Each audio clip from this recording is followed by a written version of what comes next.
नमस्कार, मैं हूँ श्रद्धा राय और जिम्मेदार कौन पर आपका स्वागत है।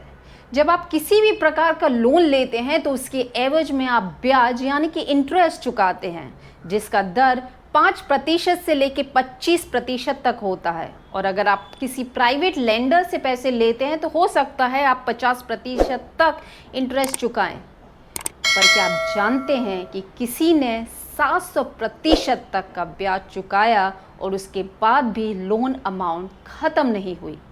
जी हाँ, मैं बात कर रही हूँ मुंबई की एक महिला की जिसने 3,60,000 रुपये का लोन लिया और इसके एवज में 22 लाख रुपए तक चुकाए और फिर भी उसका लोन ख़त्म नहीं हुआ। तो आइए जानते हैं, समझते थे कि इसके पीछे क्या मजबूरी थी और उन्हें मजबूर करने के लिए जिम्मेदार कौन।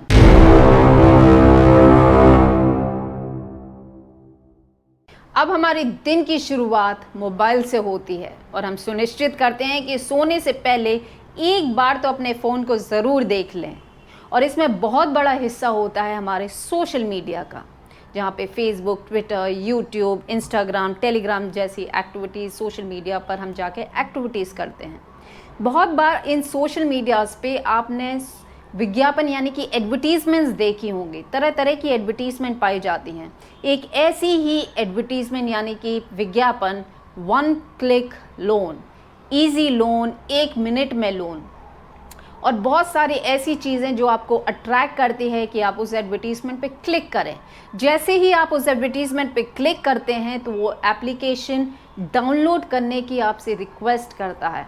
आप एप्लीकेशन को डाउनलोड करते हैं और लोन लेने के लिए आप बेसिक डॉक्यूमेंट्स यानी कि अपने आईडी प्रूफ, एड्रेस प्रूफ और अपने बैंक डिटेल उसमें रजिस्टर करते हैं। जैसे ही आप ये सारी चीज़ें रजिस्टर करते हैं, विद इन नो टाइम यानी कि क्षण भर में आपके बैंक अकाउंट में लोन अमाउंट ट्रांसफ़र हो जाता है।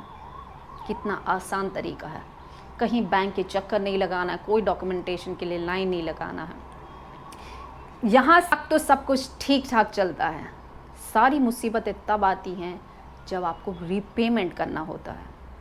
आप रीपेमेंट के लिए ईएमआईज़ भरना चालू करते हैं, पर एक टाइम के बाद कॉल सेंटर से लगातार आपको फ़ोन आते हैं। लोन अमाउंट ख़त्म होने के बाद तक वो आपको लगातार फ़ोन करते हैं कि और पैसे दीजिए। वो आपको इतना मजबूर कर देते हैं कि आप लगातार पैसे देते चले जाते हैं।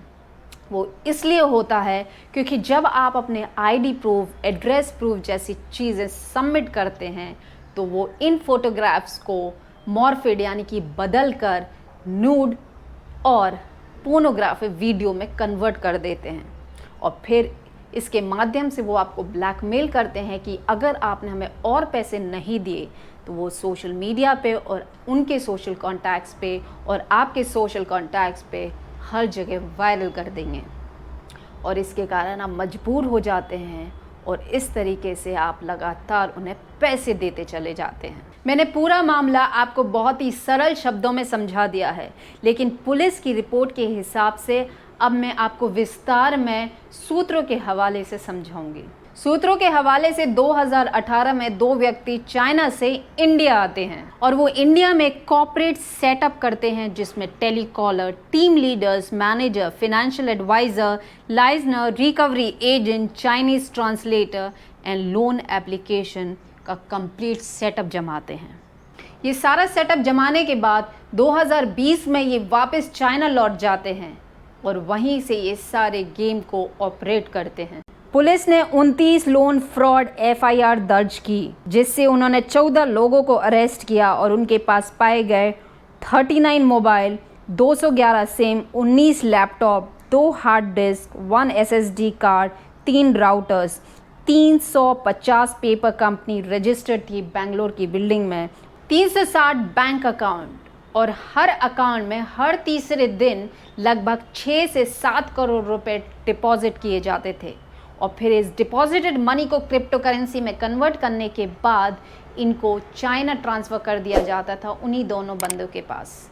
इसी तरीके से इनका खेल रचता रहता था कि ये लोगों को अट्रैक्ट करने के लिए जगह जगह पे सोशल मीडियाज़ पे अलग अलग प्लेटफॉर्म पर ये एडवर्टीज़मेंट डालते हैं, लोग अट्रैक्ट होते हैं, फिर इनके डॉक्यूमेंट्स को मॉर्फिड करके पोर्नोग्राफी में कन्वर्ट कर देते हैं। अगर किसी वजह से कोई ऐप काम नहीं करता तो इसके लिए नाम भी बदल देते हैं। कैश फ्री ऐप जो पकड़ा गया ये मुंबई के मलाड से पाया गया है और उसमें लगभग 130 करोड़ रुपए की रिकवरी हुई है, वहाँ से बरामद किए गए हैं। मुझे पूरा भरोसा है कि इस सूचना के माध्यम से मैंने आपको जागरूक किया है, इसलिए कृपया करके ये जागरूकता केवल आप अपने तक सीमित ना रखें, इसे अपने दोस्तों में, परिवार में, बच्चों में ज़रूर शेयर कीजिए। फिर भी किसी वजह से आप किसी मुसीबत में या स्कैम में फंस जाते हैं तो बिना किसी के डर के, बिना किसी सोसाइटी प्रेशर के आप पुलिस स्टेशन जाके FIR ज़रूर लिखवाइए। और अगले एपिसोड में मैं आपको बताऊंगी कि पूरी दुनिया में भारत एकमात्र देश है जहां पे थर्ड जेंडर पाया जाता है। तब तक के लिए आप अपना ध्यान रखिए और जागरूकता को फैलाते रहिए। धन्यवाद।